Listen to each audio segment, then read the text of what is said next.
Hey, you're checking out this year's top 10 most downloaded episodes. And coming in at number 5 is Jeff Venn. He's a guy who joined the podcast earlier this year and shared some of his best insights on how you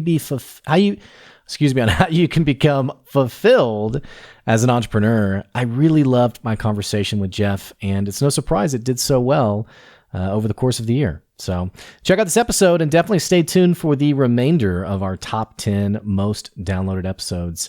We'll catch you later. Hey, are you ready to grow your business? You have checked out the number one resource for business leaders, entrepreneurs, startup founders, and managers. And we're going to teach you how to grow and scale your business with real actionable steps. There's no fluff in this podcast. It's just good advice. Check out this episode. If you're a first-time listener, make sure you subscribe to the podcast. And if you enjoy this episode, leave us a 5-star review. Today's episode is with Jeff Venn. He's the founder of Create Web Studios. He tells a really incredible story of how really the corporate life, the 9-to-5 life, was not for him. And so he ventured out, started his own business, and heck, he's got a pretty incredible entrepreneurial story. If you've been sitting in the 9-to-5 and you've been thinking about starting your own side hustle, or maybe even getting out and starting your own entrepreneurial venture, you're going to love this episode. Check out his website, createwebstudios.com. And be sure to visit jeffvenn.com to learn more. Enjoy this episode. Here comes your good advice.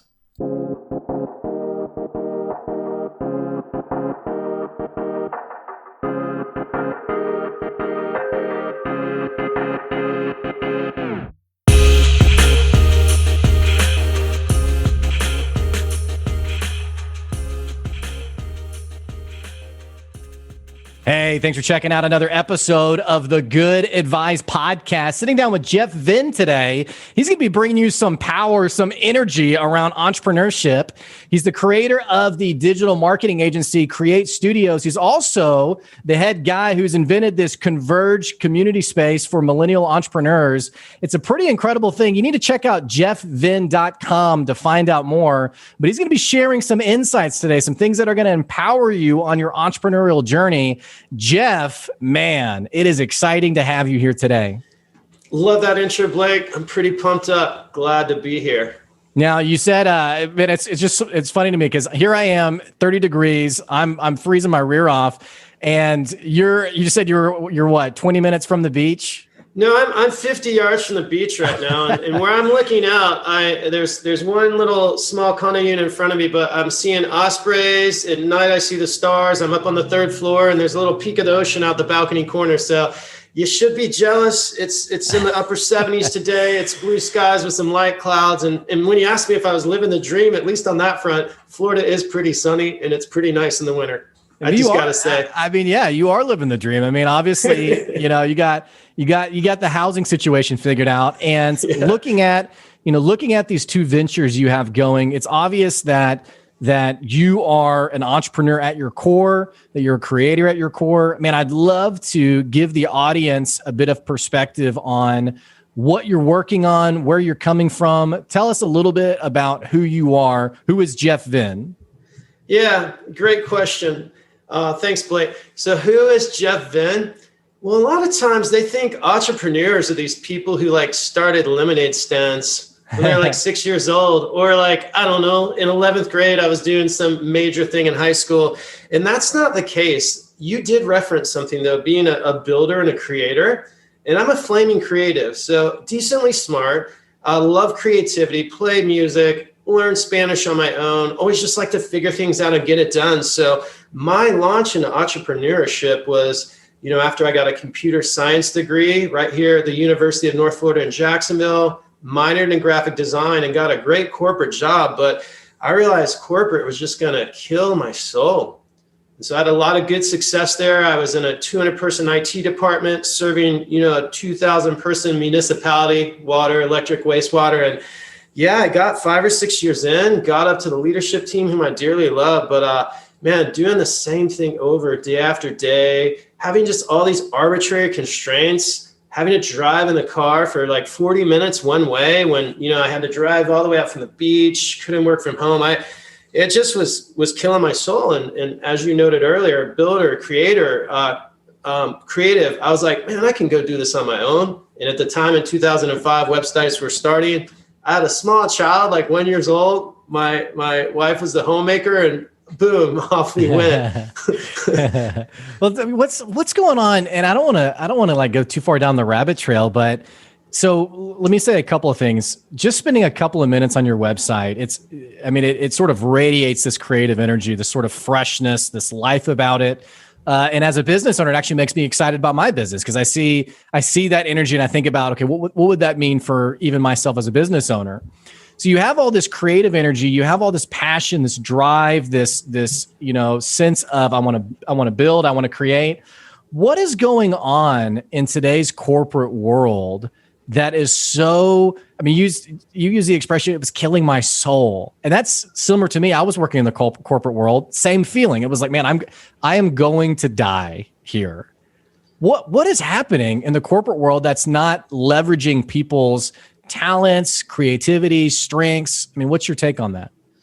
Yeah, so I just think things dinosaur out, right? So everything has its phase, and humans kind of run in generations, which I don't know if you count that as 40 years or what, but yeah, I think that old like Leave It to Beaver, white picket fence, family dinner, nuclear family, because honestly, I grew up super religious and it broken free from that, a lot of mind control, and there's just a lot of scripts that we've been handed to, and the world's so diverse, and it's never been easier to like do your own thing, to find your own tribe. Imagine when you and I were in high school, man. If you didn't fit one of these boxes, like I'm a dork, I'm a nerd, I'm an athlete, I'm a best, right? So I think the world's very diverse, and corporate hasn't caught up with it yet. So here in Jacksonville, we have big companies like say Vistacon or CSX Railroads and stuff, and they're kind of behemoths and they can only move at a certain pace. So it's ironic. Our team's like late 20s to early 30s for the digital marketing side. And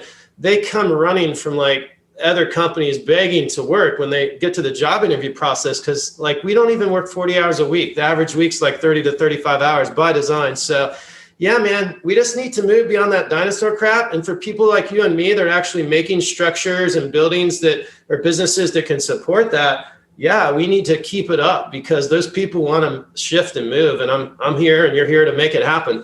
Mm-hmm.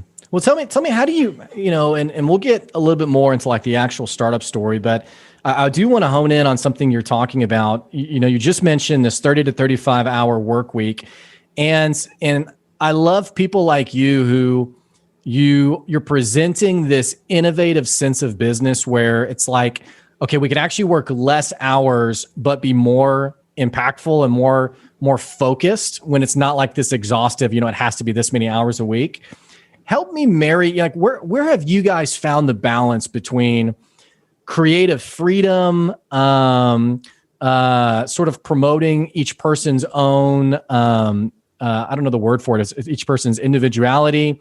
How have you balanced that with, I guess, still getting results, still getting things done? Because I think people listening who are feeling apprehensive, they don't know where that line is, so to speak. It's like, how do I empower my people and their creativity? And how do I create this entity that's energizing and exciting, but also things happen there, work gets done there? Does that make sense?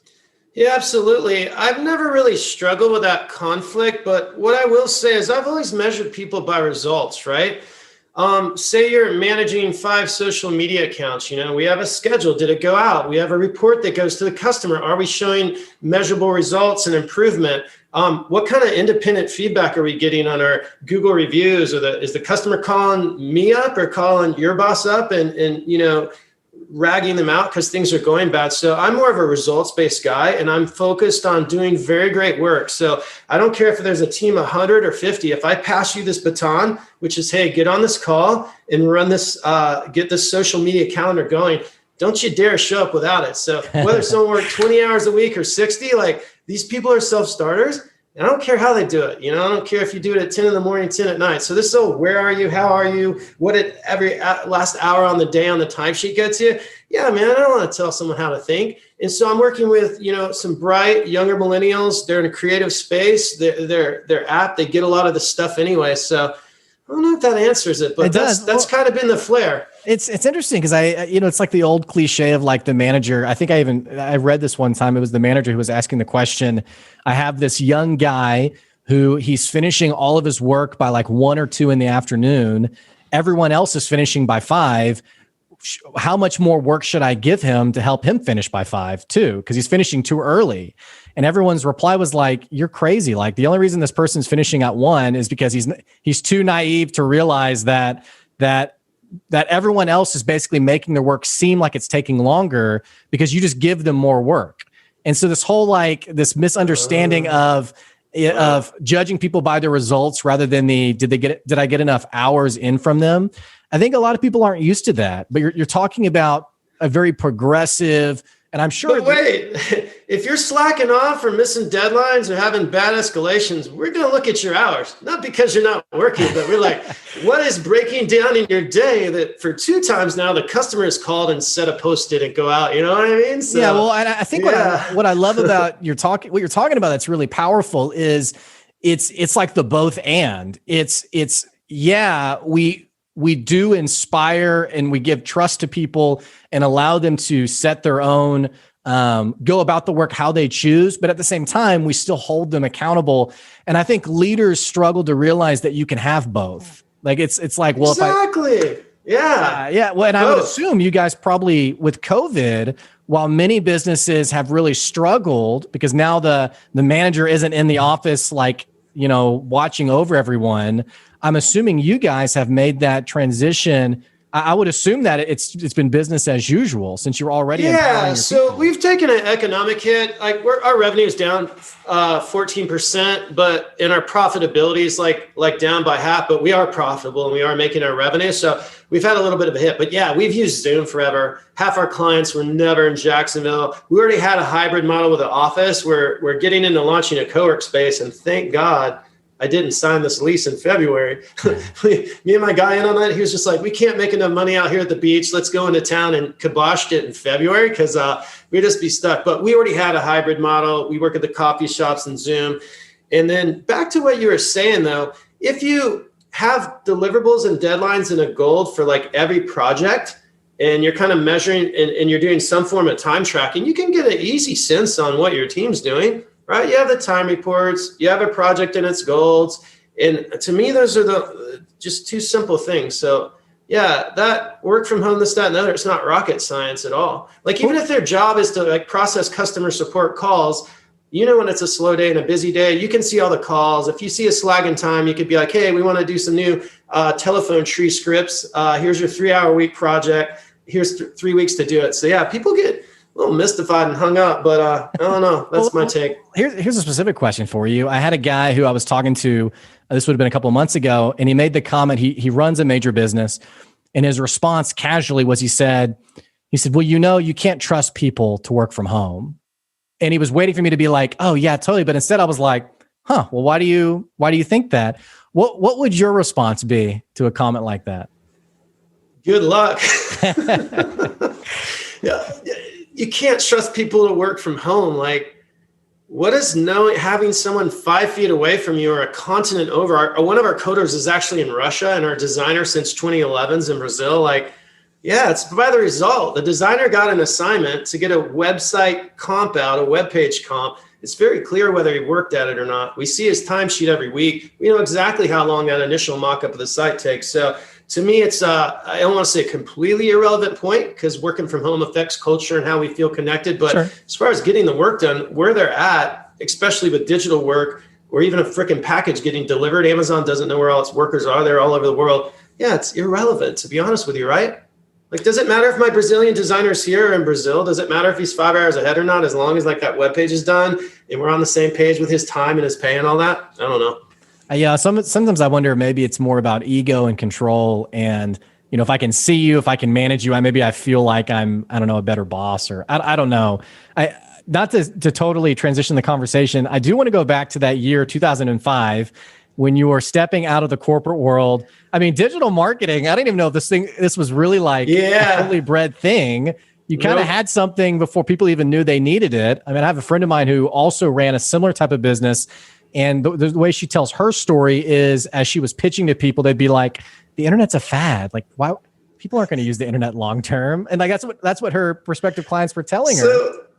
So we joke, I got a quick funny story about that. We joke that Jacksonville is where South Georgia ends, because there are super established businesses. Like, I know this like $10 million like heating and air conditioning company, and they're like, they'll talk to us and they'll get a pitch here. We're like the deep South, man. This isn't Atlanta or Orlando or Boston with websites. So to this day, the business owner will be like, yeah, we ain't updated our webpage in 6 years. I don't know that I even want to spend $1,000 on it. We're like, dude, eventually, like, not only is it all online, but you got to adapt with the time. So it's so funny, man. People to this day, I'll still hear that every now and then. And I'm like, all right, you're going to boil yourself like a frog in slow water.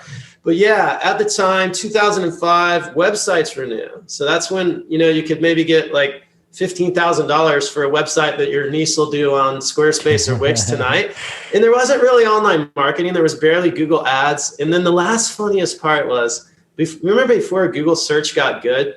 So say we're here in Jacksonville, Florida, helping a chiropractor. So I hate to say this, like in 2008 and 10, we literally put chiropractor in Jacksonville, FL, chiropractor Jacksonville FL. And literally, like, if we were helping the chiropractor, we'd have like the 10 different spellings of chiropractor near me and rank them. And of course, Google smacked the crap out of that in 2013. But yeah, that's some of the days back then. Kind of early days, pricing all over the place. Like, it's just Wild West. Well, I remember I was helping my brother. He was doing ads for different businesses, and I was helping him, and I was learning like Google AdWords. And this was 2004, 2005. It's crazy how much things have changed for you. I think you mentioned that you had a newborn, you were leaving your corporate job.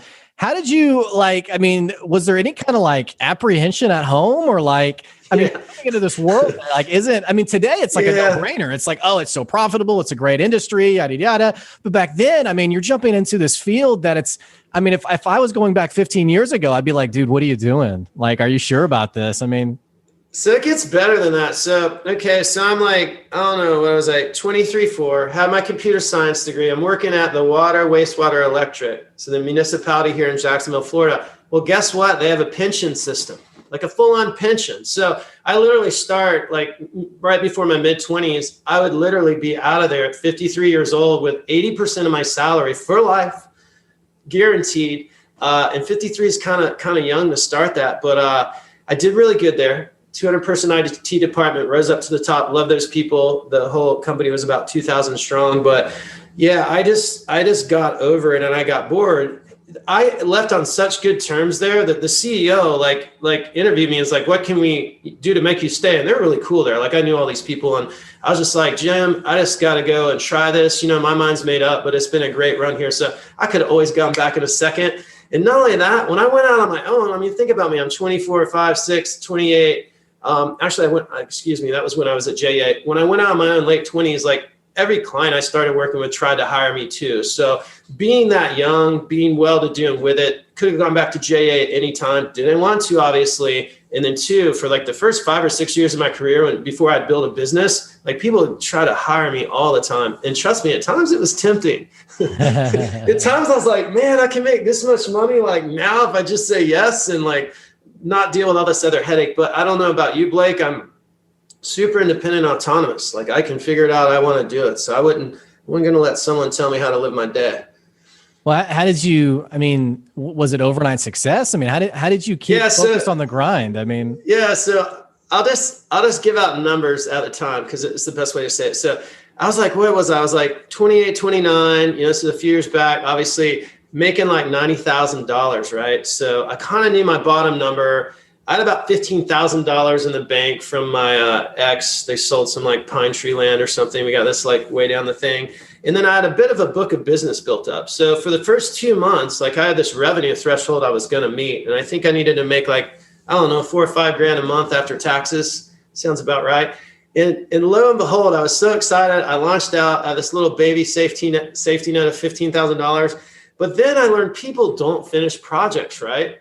Like, have we ever hired like the get our deck patio done and then woods on delay or things like that? Like any project on life starts going slow. So I get well into the first month, and granted, I had all these like websites on contract, and I maybe needed $5,000 a month, and I had 15 grand of work lined up, but they weren't finishing. And I was kind of all over this place with my capability to manage projects. Like if the pressure was on, I'd get it done, or if I really wanted it, but other stuff I just let slide. So I would tell you, the first 6 months, there's a point 6 months in when I kind of had a couple lucky breaks, because if I didn't, I would have just been burning that cash, and I had an easy back. I could go right back to JA. Well, that was the municipality. So yeah, there was, a little time. But I will say this, after a year, I think my first year I was making, and don't quote me on my numbers, but 78K in the corporate job. I think I grossed like 90 the first year. And of course, all that didn't go in my pocket, but it was kind of a wash. So once I got past that scary phase, I was like, all right, this is doable. And then there's just 10 years of just freaking doing everything, which that's a whole nother story. Wearing every hat. Every day, forever.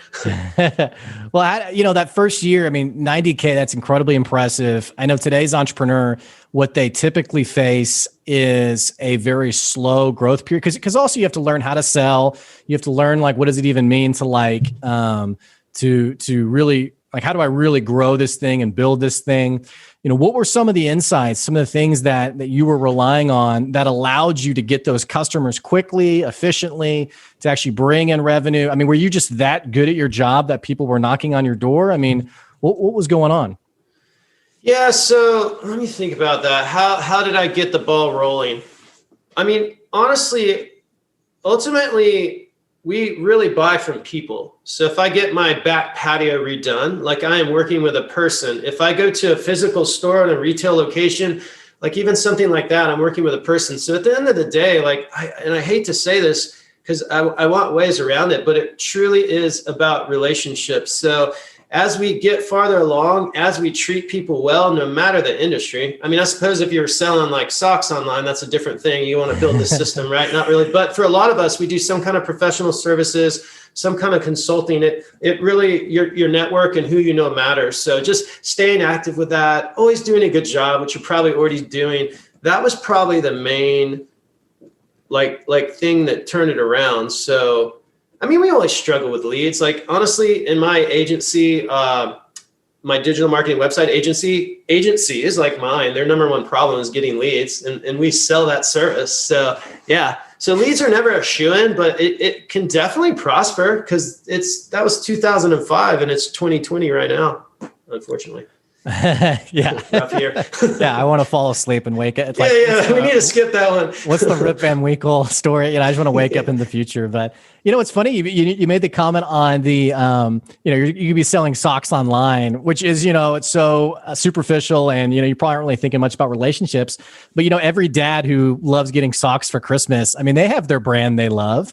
And I've noticed even like with Amazon, people who buy from Amazon, you'll get those DMs now, or those emails that say, hey, this is so-and-so from this company. Just wanting to know, thanks so much. Hey, if we can do anything. So even on this more like transactional basis, people are trying to build those relationships, because I think you're spot on. I think relationships are really, it's the foundation for how we grow our businesses. But it feels like, I mean, you probably talk to young entrepreneurs all the time.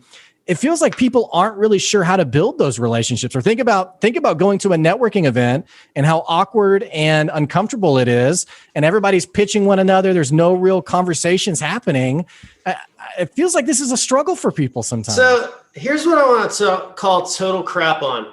Yes, it is a struggle, but sitting in your stupid job that you hated because you did the degree your mom wanted to struggle. So like life is full, like daily, intraday of like bad feelings, good feelings, suffering, and pain.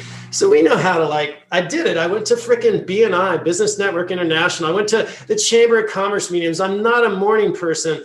I went there. Everybody's been in business forever. My little tail stands up. I'm like, hi, I'm Jeff Venn. I started a web design company. They're like, who are you? So, you grind enough, but at that time when you're small, you don't need the biggest opportunities, so just stay at it. So yeah, I think, life is all about passing fearful boundaries. And to some degree, we get in comfortable places and should stay there. But entrepreneurship is certainly faces you with a lot of that. But I would argue, man, not doing those things or not trying networking or not going out on your own is much more painful than taking the first steps like I did and actually like getting it done. I'd rather have that pain than the pain of being, man, I coulda, shoulda, woulda, or someone else did. And by the way, my boss just fired me. What happened here at my job? You know what I mean? Yeah. Not so stable. People think it's so stable on this side and it's so not stable on the other side. In closing, I'll say we have 130 customers now. Do you think in any economic downturn, we're going to go to zero in a month, right? But if you have a job like some of my brother-in-laws do, they're RVPs, they're cutting their sales staff left and right. And guess what? They may be on the street with the other half of their team. So yeah, to people who are like, oh, I'm scared or I don't network good or this, that, and the other, it's like people make it real easy to network an event to network. They give you tips, they give you a name card. Like, I think you can figure this out after a month. You may not be the best, but someone's going to want your service or like your awkward vibe and like do business with you. And you've just found the start of your pool of people. I like it. Yeah, I like it. I like this person's awkward vibe. I'm going to hire him. Yeah, right. Well, but I what I'm hearing from you is this insight of like the actual, and here's what's really interesting about sales, I think in general, is I talked to a guy the other day who he said, yeah, I'm trying to get more sales for my business, but I'm trying to find out how to do it without having to talk to anyone. And I was like, well, what do you mean by that? And he's like, I don't want to have to talk to anyone. I don't want to have to go to any events. I don't have to meet anyone. I just like, how do I get those customers? And I was like, I don't know the answer to that because the magic is really what you're talking about. It is like our BNI here locally is 7 a.m. in the morning. It is the getting up, getting out there. You know, I'm not a public speaker, but I'm going to speak in front of people. This is who I am. You know, the insight I'm getting from you is like the actual real, sometimes scary, awkward, uncomfortable work of getting yourself in front of people and putting yourself out there. I don't know how you grow a business any other way. You have to. And then two, that's the hard price I paid. I don't have to do jack squat with the agency now. I don't want to, right? So we don't have to go to hands-on foot networking. And we found that BNI actually wasn't profitable for our business, but cost a lot of employee time and early wake up. So, you know, once you pay your dues, you can find your sweet spot. I mean, for example, podcasts, we're doing one right now. Those are amazing. The guy that didn't want to talk to anyone, well, guess what? He can build the best online marketing cycle with videos, with email drip sequences. So by the time, you know, someone buys his product or gets on the phone with him, they're so warmed up. So yeah, once you have earned the right to be a little choosy, because trust me, as soon as I could have go to the chamber, that one was the worst, at least for me. I never went again. And I still have a little PTSD when I hear about it. People are like, oh, you're doing the chamber, this, that, and then I just picture that those nasty scrambled eggs at some hotel when like I've just drove 30 minutes to get there at 7. And I'm like, I'm not falling asleep, but I'm just so wired. And I'm like, what am I doing here? What in life caused me to have to be here right now? Deep regret over your choices in that moment. I just don't like getting up early, man. Even this one, I had to get up a little earlier than I wanted, but I went to bed last night, so I got it. Yeah. Well, I appreciate that. Well, we're running a little low on time. I want to ask about one other thing. You know, you're working on this co-working space. Man, I love co-working spaces. I think they're so essential today. They're not being done super well in every area. But you mentioned specifically, you have this drive and this energy for millennials, and that even the people in your own agency, they're in that 20 to early 30 range. What's got you so motivated about the millennial generation, especially when today you have people who say things like, oh, you know how millennials are so unhireable, they're so unmanageable, you know, whatever other, and I'm a millennial, so I'm bearing the brunt of it too. What's got you energized around millennials? You know, that's such a, bag of goods. So the girls, so we're about a 10-person agency, more or less. We have some subs and copywriters, but, core is more closer to 6, boutique digital marketing agency. The girl on my team who runs all the finance, operations, HR, she does everything but deliver the websites and the online marketing. She just turned 27. She doesn't even have kids yet. The other girl that runs the websites and the online marketing, like a boss, just turned 30. And the last leader on our team who's over sales and marketing, you can go to createwebstudios.com and see them. But she's like 32 and she's a mom of like 3 young children. So these people, they're so with it. They're so sharp. They're so presentable. They're so like clean in their thinking. And they're just a pleasure to work with. One of the reasons I do like youth is because, when I was in my early 20s, the sky was the limit. I just needed someone to like nudge me and channel this energy. So I feel like in today's times, you have until you're 30 years old to get close to figuring out that thing that moves you. Because if I showed up right now, 30 years old, like destitute and broke, I'm sure I could make it in my 30s in today's time. So I like taking that wild open opportunity, Get the ones that are curious, the ones that don't want to sit in the mediocre middle, and be like, hey, what's up? Like, you don't have to go work this 9-to-5 job in downtown Jacksonville. I think we can stay at the beach. How does a 35-hour work week sound? And their eyes light up. But these are also A players. They run as hard and fast as all of us do. I mean, Blake, you're on this call because you like to move. You're not sitting in a cubicle today and wondering when lunch break is. Well, what do you think's the difference here between, because there are the people who stay in the cubicle. Like I talked to a guy the other day who's similar age to me, and he was like, man, I'm so miserable in my job. Like, I hate it. Like it is, again, using the words you use, it's killing me. It is literally killing me. And I said, I was like, man, that's awful. Well, what are you going to do about it? Yeah. He was like, I think I'm going to work for another 5 years.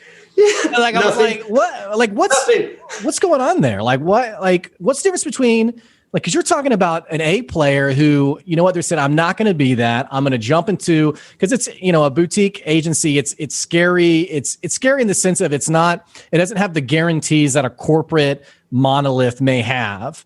So what causes someone to actually take an aggressive, to be aggressive with their life, to get out there, to do these things rather than, you know what, I am just going to stay in the cubicle?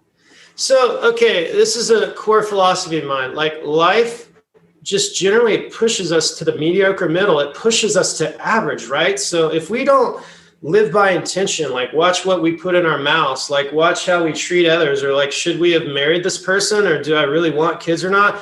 We'll just freaking fall, and everything will fall into place. And guess what? The older you get, you can change at any time. Perhaps I could go to med school and be, a doctor here in my early 40s, but a really hard ask. If I just charted that path in 11th grade in high school, no problem. So yeah, man, we just got to watch out, because like we get on autopilot. We don't think for ourselves, and we run these scripts. And then half the time, we show up at 30, we're kind of perhaps married to someone we did or didn't like, with kids, and, get overweight, and there goes the American dream. And I don't know, it's kind of sad for me. So we got to have this sense of wonder, the sense of wide-eyedness. And then I just constantly fight the resistance to like atrophy. Because what happens, to a branch on a tree when it gets old? Like, it just atrophies and dies. And at least for the areas of my life that I have control of, I want to grow and grow at all costs, because that's where like vibrancy, greenness, and life is growing, evolving.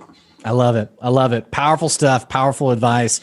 Jeff, this has been an awesome podcast. I feel energized and motivated. Tell the listeners, if they're wanting to follow up, they want to learn more about you, they want to see what opportunities there are with you, what they can learn from you. What does that look like? What's the best way for people to follow up with you? Yeah, I mean, I'd love to give them a shot of adrenaline in their entrepreneurial arm, get it done. So they can go to jeffvenn.com. That's V as in Victory, E-N-N, like the Venn diagram. So jeffvenn.com, and it's got the Converge Millennial thing, Create Studios, the digital agency, in the future co-work space we're planning. So jeffvenn.com, hit me up. I'd love to inspire you, or be inspired by you, as I am. Great. Well, like for the man. Listeners, I'll put that link down in the episode description below. Jeff, it's been awesome. Thanks for joining today. All right. Peace out, Blake. Thank you. Hey, for the listeners, if you enjoyed this episode and you're not subscribed to the podcast, what the heck you waiting on? Click that subscribe button so we keep bringing you good advice wherever you are. And of course, if you enjoyed this episode, leave us a 5-star review. Definitely check out more about Jeff Venn. Go to jeffvenn.com and see some of the good things that are happening there. Thanks for listening. We'll catch you later. See ya.